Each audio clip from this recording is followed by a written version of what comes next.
इसी के ज़िंदा और जलाली नाम में आप सबकी सलामती हो।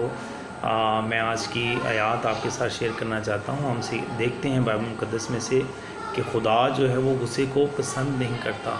तो यकीनन जब हम गुस्सा करते हैं तो खुदा हमसे नाराज़ होता है। और उसके पाक कलाम में लिखा है, जब हम ज़बूर 37 बाब उसकी 8 आयत को देखते हैं, यहाँ पर जो मरकूम है, कहर से बाज आ और गज़ब को छोड़ दे, बेजार ना हो, इससे बुराई ही निकलती है। यकीनन जब हम गुस्सा करते हैं, अपने गुस्से पर कंट्रोल नहीं करते, तो लड़ाई झगड़े जो है वो पैदा होते हैं और उससे बुराई ही निकलती है।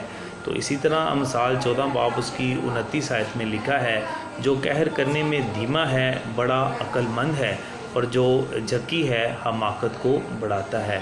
तो यकीनन हमें अक्लमंद बनना चाहिए, धीमा यानी कि बोलना चाहिए, कहर में धीमा होना चाहिए, ताकि हम जो है वो यानी कि बुराई को ना बढ़ा सकें।